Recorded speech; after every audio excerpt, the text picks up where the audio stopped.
जय श्री श्याम।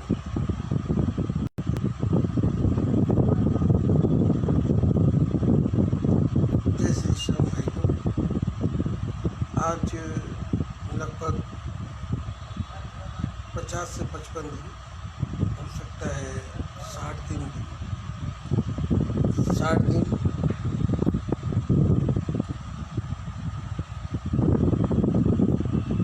60 दिन से लगभग लॉकडाउन चल रहा था।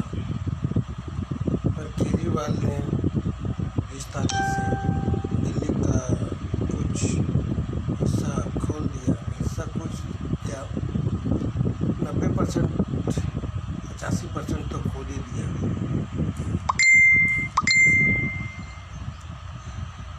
और सभी अपने अपने दुकान पहुंचे हैं, पर डर तो है। सभी डर डर के अपनी दुकान खोले हैं। केजरीवाल ने एक नियम रखा है और इवन का, एक दिन एक दुकान एक नंबर वाला खुलेगा, दूसरा दिन 3 नंबर वाला खुलेगा। एक ऐसा है कि 4 दुकान इधर की, 4 दुकान उधर की खुलेगी। कारोबार तो है नहीं, कारोबार है नहीं, पर बैठना ज़रूर है दुकान पे। रोजी रोटी का साधन है, यहीं से पहचान है हम सबकी। तो सभी जानते हैं क्वारंटाइन के चक्कर में लोग, कोरोना के चक्कर में कितने लोग मरे। एयरपोर्ट अभी खुला नहीं है, खुलने का आशा है। रेलवे भी खुलने का आशा है। और पता नहीं ये लॉकडाउन कहीं आगे ना बढ़ जाए, ऐसा सबके दिलों में डर है। सब सोच रहे हैं, क्योंकि बीमारी रोज़ कुछ न कुछ फैल ही रही है, कम नहीं हो रही है। कहावत है ना, पहले टीबी, मलेरिया, इसके बाद HIV, इसके बाद कैंसर में भी बहुत से रोग हैं। अब एक रोग से और हम लोगों को लड़ना होगा, वो है कोरोना। ये बहुत बड़ी लड़ाई है। अब हमारे लोग के जहन के अंदर में ये बीमारी घुस गई है। और ये बीमारी ऐसी है कि दूरी कर दी रिश्तेदारों से, कीर्तनों से दूर कर दिया, रिश्तेदारों से दूर कर दिया, शादी ब्याहों में दूर कर दिया, कहीं भीड़ भड़का इलाका में जाना नहीं जाना, ये सब कर दिया। किसी के दुख तकलीफ में खड़ा होना, ये भी दूर कर दिया। सबको दूरी बना के रहने का ये बीमारी ने कर दिया है कि अब लोगों को ज़्यादा भीड़ नहीं करना। वैसे सही है, एक हिसाब से सही भी है। लोगों का कम पैसे में काम हो जाएंगे, लोगों का आना जाना बंद हो जाएगा, लोगों का काम बंद हो जाएगा। पर क्या है कि इस तरह से संसार तो चलता नहीं है। लोगों को बुला के ही लोगों को अपना दर्द सुनाया जाता है ताकि हल्का हो जाए। पर ऐसे हालात में लोगों को झेलना पड़ रहा है। आप सभी को पता होगा, शायद जो न्यूज़ देखते होंगे, कलकत्ता में इतना महामारी हुआ, इतनी परेशानी आई कलकत्ता में। वहाँ के कितने दुकानदारों के दुकान में पानी आ गया, कितने के घर तबाह हो गए। पुरी से लेके दीघा से लेके कलकत्ता सबसे ज़्यादा। एक तो कोरोना की वजह से लॉकडाउन चल रहा है 31 तारीख तक। अनाजें ऐसे भी नहीं मिल रही हैं। जो चासियाँ मध्यम ग्राम से, छोटे छोटे शहरों से, छोटे छोटे गाँवों से ला रहे थे साग सब्जी, मछलियाँ, ऐसी तबाही हो गई कि वो भी आना बंद हो गया। लोगों को खाना पीना, भगवान की ऐसी मार हुई कि 2 दिन से लाइन नहीं है कलकत्ता में।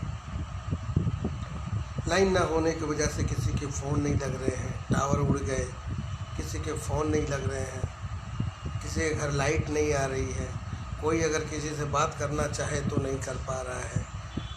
भगवान की कैसी विडंबना चल रही है। पहले आदमी बोला कि कोरोना आ गया है, कोरोना आने के बाद कौन सा हंटा संटा आने लग गया, उससे बचाव हुई तो तूफ़ान आ गया।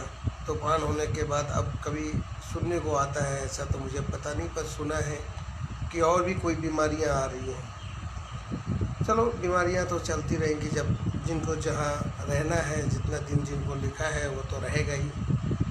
बीमारियां तो है ही है, कुछ लोगों को कमाने का बीमारी है, कुछ लोगों को खाने का बीमारी है, कुछ न कुछ तो लगा ही है। इस संसार है, इस संसार में ये सब होता रहता है। प्रभु का नाम लीजिए, आगे बढ़ते रहिए। जब जो जो लिखा है तब तक होगा। कलयुग अब जाने के चरण पे है। कलयुग के बाद काली कंठी है, वो आ रहा है। और एक ये ऐसा है काली कंठी की वायरस के रूप में आया हुआ है, लोगों को खाने के रूप में है। ये बीमारी ऐसी है कि डेली के डेली 2-4 हज़ार, 3,000, 1,000 लोग मर रहे हैं। पूरे वर्ल्ड के अंदर में अगर गिनती करा जाए तो 4-5 हज़ार आदमी मर ही रहे हैं। ऐसी बीमारी कभी किसी ने सोचा नहीं था कि इस संसार में आने के बाद दुकानें में इतनी धूल धक्कड़, इतनी मैला हो गए थे, छाले पड़ गए थे। लगभग मुझे 2.5 से 3 घंटे लग गए दुकान को सफाई करने में। किया, बैठने का स्थान तो चाहिए ही चाहिए। और फिर आके बैठा हूँ। रोज़ के प्रति ग्राहक आए या ना आए उसका चिंता नहीं है, पर कर्म तो करना चाहिए। प्रभु कहते हैं कर्म करो, फल की चिंता मत करो, फल तो हम देने के लिए बैठे हैं और वो देते ही हैं।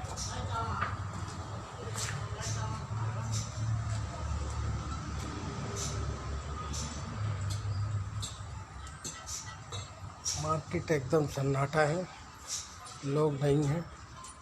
कुछ दुकान इधर के बंद है, उधर के बंद है, सब खुले नहीं है, पूरी दुकानें बंद है। काम धाम सब स्लो है और ऐसे ही चलेगा। मैं सुबह सुबह नहा धोकर नाश्ता बनाया, अपना नाश्ता बनाकर खाना लेकर अपना दुकान आ गया हूँ। कल भी आया था पर खोलने की इच्छा नहीं थी, नहीं खोला। आप हवा देखा, समझ में आ गया। 5 बजे 10 बजे मार्केटें, 9 बजे मार्केट खुलती है और 5 बजे तक बंद हो जाता है। दुकान पे चुपचाप आओ बैठो, वही कहावत है घर पे भी और दुकान पे भी। पर एक ही है, थोड़ा ये है कि दुकान पे आने के बाद थोड़ा मन बहल जाता है, लोग 4 मिलते हैं, घर पे कोई नहीं मिलता। और मेरी तो मजबूरी है मेरे कुछ अपने बच्चे, अपनी वाइफ, छोटी वाली बच्ची, छोटा वाला बच्चा जो कलकत्ता में रह रहा है, कुछ पढ़ाइयाँ चल रही हैं, उन लोगों की पढ़ाइयाँ शेष होंगी 1 साल में, तो फिर वो दिल्ली आएंगे। बड़ी वाली लड़की हमारे साथ रहती है, तो कितना देर तक बात कर लेंगे। बहुत परेशान हूँ। 2 दिन पानी नहीं आया, लाइट नहीं आई। यहाँ से बैठे बैठे चिंता कर रहा था कि वो लोगों ने कैसे पानी ले रहे होंगे, कैसे लाइट ले लेंगे। लेकिन कहावत है ना, जब इंसान को दुख पड़ता है तो वो बड़ा से बड़ा संकट वो झेल लेता है। भगवान उन्हें झेलने की ताकत भी दे देती है। ऐसा मेरा मानना है कि जब इंसान को कोई भी तकलीफ़ हो, कर्म उसी को करना पड़ेगा। कर्म अगर वो नहीं करेगा तो कौन करेगा। 2 दिन पानी नहीं आया, फुट से घर के बाहर नलके से पानी निकाल कर बल्टी ले गए, नहाए बच्चे। पीने के लिए जो मिनरल वाटर पीते हैं, एक्वागार्ड से पीते हैं, टाइम कल के पानी से पिए।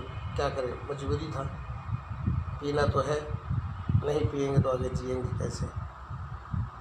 रिश्तेदार जो होते हैं सब दिखावे के होते हैं, फ़ोन से कहते हैं कि हाँ ये है वो है, ये कर ले वो कर ले। पर क्या होता है ना, कोई किसी का साथ नहीं देता। ये कलयुग है, यह कोई किसी का साथ नहीं देता, सब अपने में मस्त है। सिर्फ क्या है कि जब दिन अच्छे होंगे ना तो वो चले आएंगे हाथ हिला के, संपत्ति दिखाने के लिए, बैठ के खाने के लिए। बोलेंगे चलो यार कहीं चलेंगे, इससे अच्छा इन्हीं क्या चले, आज इन्हीं का डेरा डाल लेते हैं और खा लेते हैं। जब दुख पड़ता है ना तो वो सबसे पहले भागते हैं। हमने देखा है इतने सालों में, जब तकलीफ होता तो सबसे पहले जो करीब के रिश्तेदार होते हैं, जो मिलने जुलने वाले, वो तो सबसे पहले हाथ छुड़ा के भागते हैं। वो सोचते कहीं हम मर ना जाए या कहीं हमसे कोई मांग ना ले, ऐसे प्रकार के लोग होते हैं। हमने 2 साल कलकत्ता में बिताया। दिल्ली से थोड़ा लॉस हुआ, नुकसान हुई, मन घबराने लग गया, बीवी बच्चे परेशान हो गए। कुछ हमारे साथ अनहोनी ऐसी हुई कि मुझे मजबूर होकर कलकत्ता जाना पड़ गया। अचानक मैं कलकत्ता शिफ्ट हो गया। 4-5 महीना ऐसे भटकता रहा। फिर एक आदमी के साथ मैंने काम करने का सोचा, किसी तरह काम स्टार्ट किया, विश्वास किया उसके साथ। जो आदमी खाने के लिए मोहताज था, पैसे नहीं थे उसके पास, बेकार था। ऐसे मजबूर आदमी जिनके घर में एक बेला दूध भी दूसरे से मांग के आता था, जिसके बीवी बच्चे खुद इधर उधर से कमाते थे, घर छोड़ के कमाने जाते थे बीवियाँ। ऐसे इंसानों का साथ दिया मैंने, जो भूखे नंगे थे। और मैं बोल रहा हूँ, मुझे अच्छा नहीं लग रहा, खाने के लिए मोहताज थे। मैंने उनका साथ दिया कि चलो ये बेचारा मजबूर है और मैं भी मजबूर हूँ, दोनों मिलके, दोनों मजबूर एक साथ मिलके काम करेंगे, मेहनत करेंगे, तरक्की होगा। तो जो मेरा नुकसान हुआ है, हो सकता है मेरा पूर्ति हो जाए। लेकिन कौन जानता था, आस्तीन का सांप तो सांप ही होता है। उसको चाहे गला में रखो, चाहे पॉकेट में रखो, चाहे जहाँ भी रखो, सांप का काम है डसना। उस इंसान ने मुझे तो कभी एक बार डसा था, फिर 2 बार डसा। मैं उसके जहर को समझ नहीं पाया, हल्की जहर थी, मरने का मेरा भी समय था, टाइम था। अच्छा, मैंने उस जहर को कुछ समझा नहीं। लेकिन जब एक जगह से उजड़ के दूसरा जगह मैंने कुछ बनाना चाहा, कुछ मदद करना चाहा और किया, तो उसने ऐसा डसा कि सारे, खुद तो सांप था और भी कई सांपों को लेके आके मेरे सामने डसना चला गया। उसके चक्कर में कम से कम ना करते करते 25 सांप और जुड़ गए मेरे को डसने के लिए। बारी बारी सांप के जो होते हैं ना, बंधु, दोस्त, रिश्तेदार, सांप का भी रिश्तेदार होता है। आदमी का जिस तरह रिश्तेदार होता है, वैसे सांपों का भी रिश्तेदार होता है। तो जो जिसके साथ मैं पार्टनर काम किया, तो वो सांप था और उसके रिश्तेदार भी कुछ सांप ही थे। तो वो सारे डस्ट कर चले गए। किसी ने ये नहीं सोचा कि यार इसको अगले ने मदद किया है, एक खड़ा करने का मौका मिला है, ऐसा करें कि दोनों खड़े रहें, दोनों को समझाएं कि चलो जो हुआ सो हुआ। अब हम लोगों के बीच में बैठ के तुम लोग ऐसा काम करो, ये सारे माल को एक तरीके से सर्दी से बेचो और उठा पटक करके इसको पूर्ति कर लो घाटा। कर्म तो करना चाहिए, नुकसान हुआ तो क्या हो गया, नुकसान कभी फ़ायदे में भी चला जाता है। घबराना कभी नहीं चाहिए। हाथ में चोट लग गया तो हमेशा के लिए हाथ में थोड़ी चोट में पंडित पड़ा रहेगा, कभी तो कभी बैंडेज खोलना पड़ेगा। बुखार हो जाने का मतलब थोड़ी है कि पूरा जीवन बुखार हो गया, आपको दवाई नहीं खाना पड़ेगा, नहीं, वो ठीक होगा। हर चीज़ का ठीक होता है। इसका मतलब ये थोड़ी है कि बंदा बस मर ही जाएगा। अरे नुकसान हो गया तो उसको सबको मिल के उस नुकसान के बारे में सोचना चाहिए था और उसको कैसे फ़ायदा होगा, उस फ़ायदे तक उसको बिजनेस को ले जाना चाहिए कि भाई अगर इस तरीके से नुकसान हुआ है तो चल अभी इसको यहीं पे समाप्त कर और आगे ऐसी गलती ना हो मार्केट से पेमेंट वसूल के, दुकान का कुछ माल संटा के, मिलजुल के मिल के काम करो ताकि आगे चल के तरक्की का रास्ता मिल जाए। लेकिन नहीं, कुछ लोगों ने क्या किया, बस किसी भी तरीके से इस आदमी को खा लो। ये आदमी कहीं से लूट के बहुत ज़्यादा ले आया है, कहीं से लूट लिया है, बहुत रुपये का गमन कर लिया, दिल्ली से छोड़कर भाग कर आया है और कलकत्ता में बैठ के लूट लिया। 1% भी लोग ये नहीं सोचे कि यार ये भी हमारे हिस्से का एक पौधा है, अगर इसे तोड़ देंगे तो जो तकलीफ़ इस पौधे को बचाने में हो रहा है वही तकलीफ़ इस पौधे को काटने में होगा।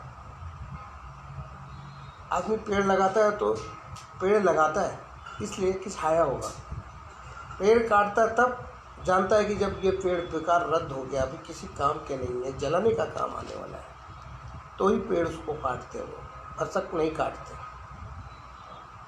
लेकिन इन्होंने हरा भरा पेड़ को काट दिया और उसी पेड़ का साथ दिया जो पेड़ टूटने वाला था। सब ने मिल के मेरे को अच्छी तरह से मेरे साथ जो किया, भगवान से यही प्रार्थना करता हूँ कि ठीक है भगवान, मेरे कर्म मेरे साथ, उनके कर्म उनके साथ। इस संसार की कमाई है, जो जितना कमाएगा, चाहे जिस रूप में कमाएगा, अपनी कमाई का ही तो खाएगा। फिर मुझे कुछ लोग कलकत्ता में रहने में धमकी देने लग गए, मारने पीटने लग गए, घरों में आने लग गए, गुंडा लेके आ गए, गुंडा से मारने लग गए, दुकानों में गुंडा लेके चले आए, घरों में गुंडा लेके चले आए, कुछ रिश्तेदार भी चले आए गुंडा लेके। मजबूर हो गया, परेशान हो गया। कुछ दिल्ली के रिश्तेदार लोग हैं, करोड़ों रुपया, 2 करोड़ रुपया, 3 करोड़ रुपया दिल्ली से लेके भाग गया, ऐसे ऐसे चर्चाएं फैलाने लग गए। बाद में बीवी बच्चों को पालने के लिए मुझे दोबारा दिल्ली आना पड़ा। और ऐसा मैं कुछ नहीं किया था, सब कुछ लुटा के गया था यहाँ से, अपने पास कुछ भी नहीं बचा था। फिर बाबा के भरोसे बाबा का उंगली पकड़ा, दिल्ली में रहा, भजन गाया, बाबा की उंगली पकड़ा, 11 में माथा टेकने जाता था बाबा शाम का। कलकत्ता गया, बाबा शाम का दरबार छोड़ा नहीं। कुछ साथी मिले, भूतनाथ बाबा का मंदिर मिला, विचार मंडल मिला, दीपक जैसे भाई मिले, बाचू जैसे भाई मिले, संदीप जैसा भाई मिला, और भी हमारे अशोक जी हैं, प्रदीप जी हैं, गुप्ता जी हैं, गिर नहीं सकते, बहुत से, गोवर्धन जी हैं, बहुत से ऐसे ऐसे मित्र मिले जिन्होंने वासुकी धाम, बैजनाथ धाम यात्रा में मुझे अपने साथ सम्मिलित किया। मैंने कांवर लेकर गया, जहाँ भी कीर्तन होता था हमें बुलाते थे, मैं बाबा श्याम का और भोलेनाथ का भजन गाता था। तो वो गाते गाते मुझे बम बास्की वाले ने बम लहरी का नाम दिया। मुझे एक नाम मिला, शीतल प्रसाद जायसवाल से मैं बम लहरी के नाम से जानने लग गए लोग मुझे बम लहरी बोलने लगे। उन दिनों में मैंने एक भोले बाबा का बम बम लहरी, बम बम लहरी, बम बम लहरी, बम बम लहरी सब गाइए, अगड़ बम बम लहरी, बगड़ बम बम लहरी। इस गाने से मैं बहुत प्रसिद्ध हुआ, कलकत्ते में अपनी एक पहचान बनाई और हर मंडलों में मैं जाने लगा, सम्मिलित होने लगा और भजन गाने लगा। बाबा ने सुना, बासुकी धाम बाबा ने सुना घुसड़ी धाम श्याम बाबा ने सुना। पथरिया घाट वाले मेरे बाबा थे, बाबा श्याम, उन्होंने सुना। सभी बाबा को अरदास लगाया। लास्ट में भैरव बाबा, ओस्ता में भैरव बाबा का बहुत बड़ा मंदिर था, वहाँ का पुरोहित ने मुझे दुखी देखा। मैंने वहाँ बहुत बड़ा कीर्तन करा था और वहाँ के पुरोहित ने मुझे देख के बोला, क्या बात है भाई, तुम बड़े दुखी हो, बड़े परेशान हो? बोले हाँ बाबा, मैं बहुत परेशान हूँ काफ़ी। बोले हाँ, मैंने देखा बेटा, तेरी परेशानी दूर होने वाली है। तो बहुत जल्दी एक कलकत्ता छोड़ के तू किसी और शहर जाएगा। तो हम बोले किस शहर जाऊंगा? कल दिल्ली से तो वापस आया हूँ। बोला बेटा तू दिल्ली ही जाएगा। अगर तू दिल्ली से वापस आया है तो दिल्ली ही जाएगा। और अगर तू किसी से परेशान है, किससे परेशान है? हमने बोला कुछ है हमारे रिश्तेदार जिन्होंने हमें बदनाम किया है कि मैं 2 करोड़ लेके भाग गया, 3 करोड़ लेके भाग गया। तो बेटा मैं तुम्हारे को बताऊँ, या तो उनके सामने तेरी घर होगी या तो उनके सामने तेरा दुकान होगा। ऐसा भैरव बाबा के पुरोहित ने मुझे कहा। मुझे एक पल के लिए हंसी आई, मैं हंसने लग गया। मैं बोला मैं तुच्छ आदमी, मेरे पास तो अभी भाड़े का भी पैसा नहीं है और मैं दिल्ली कैसे जाऊंगा? और भी दिल्ली जाकर उस इंसान के सामने मैं घर या किराए पे लूँगा या दुकान लूँगा, ऐसा कहीं मैंने सोचा नहीं था, मेरे दिमाग में भी नहीं था। लेकिन कहते हैं उसकी नज़र ऐसी है, अगर वो चाह ले तो कुछ भी कर सकता है। और यही हुआ। जिसने मेरी दुकान में ताला लगाया था वो हमारे सुनील जी हैं, और फिर मैं उन्हीं से आके बातचीत करी तो उन्होंने फिर मुझे दुकान दिलाया, करोड़ों का माल दिया। बोला जाओ बेचो, जो बिक्री हो उसमें से जो भी तुम्हें भी मिलेगा कमाई होगी। पर तकदीर है, साल हो गया, कोई खास बिक्री नहीं हुई, ना उन्होंने आगे कोई पैसा लगाया। इसी माल को बेच के आगे माल खरीदना है। पर माल कुछ बिक रहे हैं, कुछ नहीं बिक रहे हैं, कुछ बिक नहीं रहे हैं, इस तरीक़े से। तो जो मैंने कहा कि मैंने उस इंसान के सामने दुकान ली जो मेरा दुश्मन था। ये जो दुकान जो बंद है, यही दुकानदार रिश्ते में साला लगता है। मैंने इसको कारोबार अब सिखाया था और अपने कारोबार में लाया था। अपनी सारी पार्टियां बताई इसी दुकानदार को, और इस दुकानदार ने मेरे को बहुत जलील किया, बुराइयां करी, और यही इंसान मुझे कहने लग गया कि 2 करोड़ रुपये लेके भाग गया। पंडित जी बोले थे, जो आदमी तेरा ज़्यादा बुराई किया, तेरा दुकान उसी के सामने होगा या उसका सामने तेरा किराए का मकान होगा या अपना मकान होगा। तो मुझे बड़ी हंसी आई थी ये सब सुनकर। लेकिन कहते हैं ना, बाबा जिसको चाह ले, जिस रूप में चाहे। भोले का पूजा किया था, भैरव बाबा खुश हुए। आज दुकान उसी दुश्मन के सामने मेरा दुकान है। यहाँ आने के बाद उसने कहा, एक बार मैंने तू मैं भी हुई। जिस आदमी के साथ मैं आज काम कर रहा हूँ, सुनील गोयल जी के साथ काम कर रहा हूँ, उसके दुकान पे उसने जाके झगड़ा भी किया और बोलने लगा, यह आदमी 50 साल का है, 55 साल का, 50 साल का है, और यह आदमी कभी किसी का नहीं हुआ। यह आदमी मेरी बहन को मारता है, पीटता है, मेरे भांजों को पीटता है, अपने भाइयों के साथ लड़ाई झगड़ा करता है। अभी भी इतना उम्र हो गया पर लड़ाई झगड़ा नहीं छोड़ा। मेरे पिताजी ने गलत आदमी के साथ शादी कर दिया। यह आदमी आज झगड़ा करके कलकत्ता में अपने खुद भाई बंधुओं, अपने रिश्तेदारों से झगड़ा करके आया। आज वो लोग डंडा किए तो भाग के दिल्ली आया। दिल्ली आया है तो आए, कमाए खाए, हमसे क्या लेना देना, लेकिन मेरे छाती पे बैठ के बच्चा पालेगा। साले को ये नहीं पता है कि जिस धरती पे तू खड़ा है उस धरती का नीचे देख तो मेरी ये तस्वीर है। ज़िंदगी भर रड़ी खींचता रहता, नहीं तो बैटरी का प्लेटें बनाता रहता। ये मेरी दया है जो आज मैं तेरे को ला के दिल्ली में सेट किया, और आज मार्केट बन गया तो मुझे आज थोड़ी मेरी हालत ख़राब हो गई तो मुझे उखाड़ के फेंक दिया। अरे तू क्या किया? संसार का कोई भी पत्ता मुझे हिला नहीं सकता। बस कुदरत सही होना चाहिए जिसने दुनिया बनाई है। दुनिया बनाने वाला जो है, अगर वो आपके हाथ में है, वो आपके पक्ष में है, तो संसार का कोई भी आदमी आपका कुछ नहीं बिगाड़ सकता, ऐसा विश्वास है।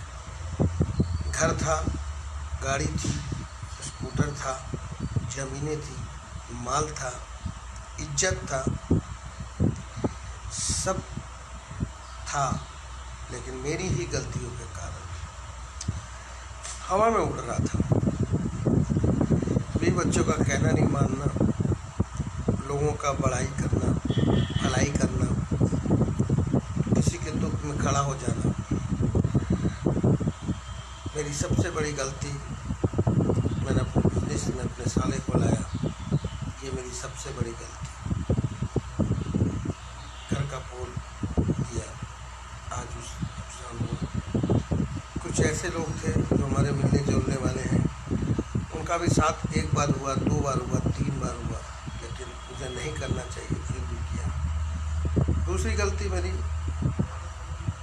जो मैं अपने परिवार का नाम मान के विदेश चला गया, दुबई, शारजहाँ, अबू धाबी चला गया।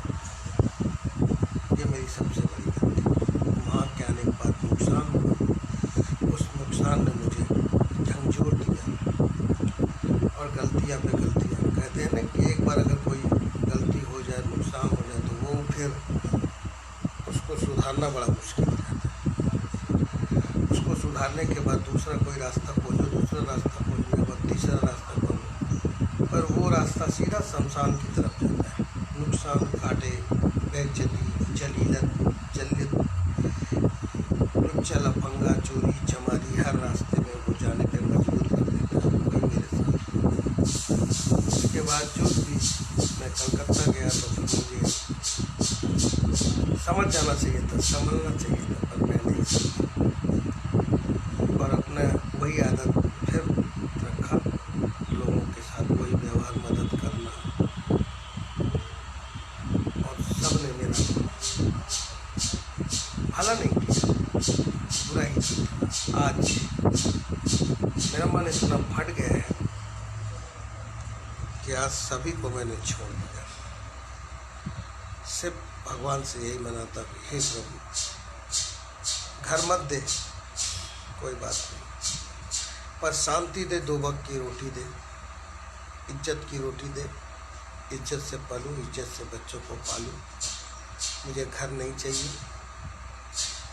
55 साल का हो गया हूँ, बच्चे हो गए हैं, अच्छे ढंग से बच्चे पढ़ लिए हैं, आगे और भी पढ़ रहे हैं। पढ़ लिख के वो अपने पैरों पे हो जाएंगे, फिर वो अपने लिए कुछ सोचेंगे।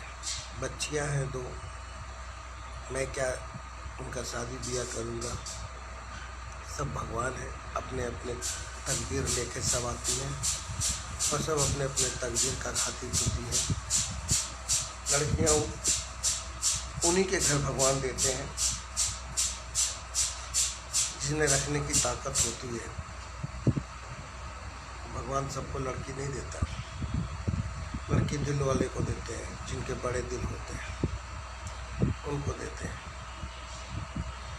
और मैं खुश हूँ अपने बच्चों से, अपनी वाइफ से, और आज जो भी मैं हूँ, चाहे मैं नौकर ही क्यों ना हूँ, खुश हूँ, आगे खुश ही रहूँगा, ऐसा मेरा विश्वास है। ऐसा मैं अपने बाबा साहब से एहसास करता हूँ। चाहे जैसे मुझे रख लो, कुछ ना कहूँगा मैं, चाहे जैसे मुझे रख लो। कुछ ना कहूँगा मैं, तेरा ही था तेरा ही हूँ, तेरा रहूँगा मैं। चाहे जैसे मुझे रख लो, कुछ ना कहूँगा मैं। तुम्हारे नाम का मोती ही मेरी दौलत है। तुम्हारे नाम का मोती ही मेरी दौलत है। ये रुतबा ये शोहरत तेरे बदौलत है। ये रुतबा ये शोहरत तेरे बदौलत है। तू है सागर मैं हूँ कतरा, तुझ संग बहूँगा मैं। तू है सागर मैं हूँ कतरा, तुझ संग बहूँगा मैं। चाहे जैसे मुझे रख लो, कुछ ना कहूँगा मैं। मेरा मन अब नहीं लगता है जग की बातों में। मेरा मन अब नहीं लगता है जग की बातों में। अपनी उंगली थमा दी मैंने तेरे हाथों में। अपनी उंगली थमा दी मैंने तेरे हाथों में।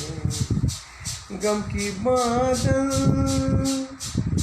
छटे हैं जैसे, गम की बादल लगी है जैसे, सुख का सवेरा है। तू मेरे साथ है इस आस पे मैं जिंदा हूँ। चाहे जैसे मुझे रख लो, कुछ ना कहूँगा मैं।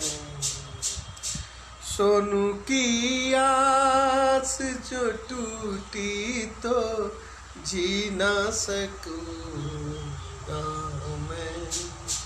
शीतल की आस जो टूटी तो जी ना सकूँगा मैं।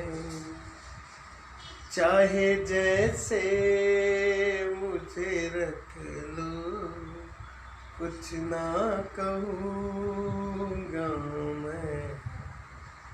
तेरा ही था तेरा ही हूँ, तेरा रहूँगा मैं। तेरा ही था तेरा ही हूँ, तेरा रहूँगा मैं। तेरा ही था तेरा ही हूँ, तेरा रहूँगा मैं। चाहे जैसे मुझे रख लो, कुछ ना कहूँगा। सही बात है, चाहे जैसे रख लो कुछ ना कहूँगा मैं। मेरे लखदा तार, मेरे बाबा शाम, मेरी आपकी कृपा से सब काम हो रहा है। करते हो तुम कन्हैया, करते हो तुम कन्हैया, मेरा नाम हो रहा है। मेरी आपकी कृपा से हर काम हो रहा है। पतवार के बिना ही मेरी नाव चल रही है। पतवार के बिना ही मेरी नाव चल रही है। करता नहीं मैं कुछ भी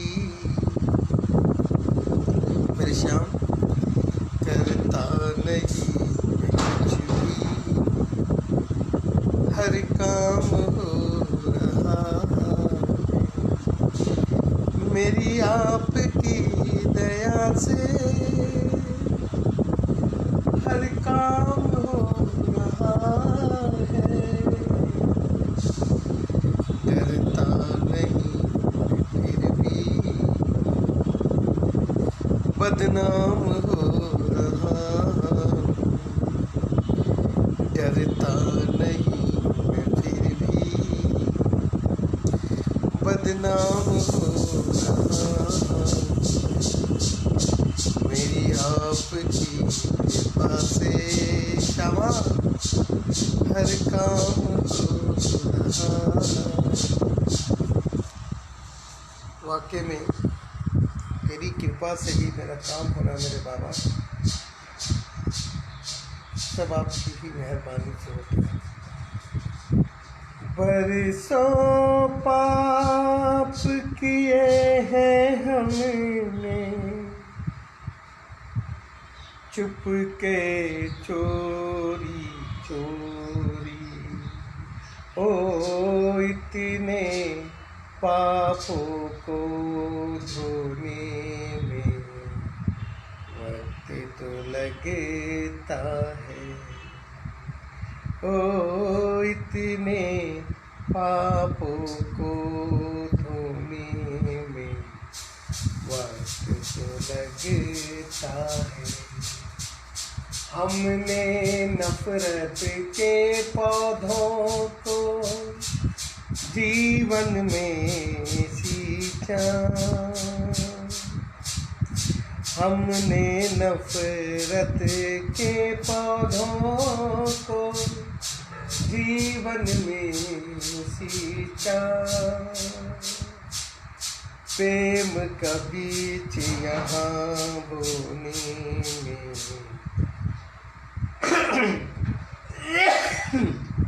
वक्त तो लगता है। पावन और निर्मल होने में, पावन और निर्मल होने में वक्त तो लगता है। ओ इतने पापों को धोने में वक्त तो लगता है। वक्त तो लगता है। एक दो चार नहीं तेरी मांगे, मांग हजारों है। एक दो चार नहीं तेरी मांगे, मांग हजारों है। पंडित जी, आपने जो किया ना, मैं आपके साथ बहुत अच्छा किया। आपका दुख पड़ा, आपको आपके बीवी बच्चे में कोई परेशानी आई, आपका मकान का भाड़ा देने में परेशानी आई, मैंने आपका मदद किया। 20-25 हज़ार मांगे, मैंने आपको दिया। आपने ज़रूरत पड़ने पे मेरे से माल लेते रहे, मैंने माल भी दिया। आपके साथ निष्काम सेवा मैंने करी, आपके साथ मैंने क्या गलत किया, आप मेरे साथ किए। याद रखना, ये संसार है, यहीं सब कुछ लुटाना और यहीं सब कुछ गंवाना है। अगर मैंने तुम्हारे साथ अच्छाई किया है तो मुझे अच्छा का अच्छा फल मिलेगा। जात के पंडित हो तुम, मैं गाली तुम्हें नहीं दूंगा। भगवान ने तुम्हें अपना बच्चा नहीं दिया, लेकिन क्यों नहीं दिया ये सोचो। शादी नहीं हुआ तुमने किसी को, अपने भाई की औरत को रखे, ये सोचो। मैं तुम्हारे घर आया था, चाहता तो मैं ट्रक लगा के सारा माल उठवा सकता, लेकिन नहीं किया, छोड़ दिया तुम्हें। दुनिया ने तुम्हारे साथ गलत किया, मैंने तुम्हारे साथ गलत नहीं किया। ऊपर से तुम दीपक को बता रहे हो कैसे नहीं वैसे। दुनिया बड़ी छोटी है। बीमारी देख ले कैसा लगा, किसके लिए करे हो? तुम्हारे छोटे छोटे बच्चे। अगर मैं उसको मुंह से कुछ 2 शब्द बोल दूं और बाई चांस वो लग जाए तुम्हें, तकलीफ भी हमको ही होगी कि मेरे बोलने पे तुम्हें हो गया। अगर जरा सा भी इंसानियत तुम्हारे अंदर में होगी जिंदा, जरा सा भी, तो अपना ज़मीन बेच के मुझे दे देना। नहीं तो एक याद रखना, मरने के बाद में तुम्हारा पीछा तुम्हें नहीं छोड़ेगा। 4 बंदे नहीं मिलेंगे तुम्हें जाने के लिए, तुम्हें उठा के लेके जाने के लिए। क्योंकि गलत के साथ गलत करोगे ना, चलेगा, क्योंकि तुम्हारे साथ उसने किया और मैंने तुम्हारा साथ दिया। ठीक है, चलो कोई बात नहीं। दुनिया के चक्कर में फंसा तू, मौत के फंदे में, घर से उस दर तक जाने में वक्त तो लगता है। मर जाओगे पंडित जी, सुधर जाओ। आपको पता है आपके पिताजी का डेड बॉडी उठाने का कहीं मिलता तो आप लोगों ने दुनिया से भीख मांग के उठाए थे। चलो, बाप ने कमाया था वो दुकान, उसने डेड बॉडी का तुमने भुगतान कर दिया। लेकिन जिस दिन तुम मरोगे, तुम्हारी बॉडी को उठाने वाला कौन रहेगा, कौन भुगतान करेगा? हम जैसे इंसान ही करेंगे। अगर हम लोगों के साथ इंसानियत करोगे ना, तो हम जैसे ही इंसान तुम्हारे मट्टी का सती गति करेंगे। और हम लोगों के साथ ऐसा करोगे तो पता चला ट्रेन में जा रहे हो दब के मर गए, मकान में दब के मर गए, कोरोना जैसी बीमारी लग के मर गए। पता नहीं क्या क्या तुम्हारे साथ होगा, क्या क्या तुम्हारे परिवार के साथ होगा, वो तुम ही जानोगे। पर अगर ये सब ना हो, इसके लिए तो बस एक ही बात है, अपने आप को सुधारो। साल भर होने जा रहा है, जैसे तुम्हारे दिल में आता है वैसे ही पैसा दे दो। मैं तुम्हारे साथ गलत नहीं करूँगा और ना करने का सोचता हूँ। गलत करना होता तो मैं उसी दिन कर लेता, पर गलत करना चाहूँ तो 4 लड़के ले जाके कर सकता हूँ। पर कहने का मतलब है कि भगवान बहुत बड़ा है। उसके अदालत में अगर बंदा ने केस डाल दिया तो वही सब कुछ कर रहा है।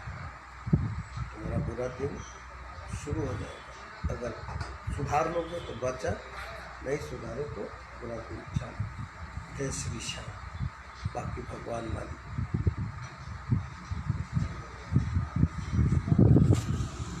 मेरा वो दुश्मन जो है आ गया,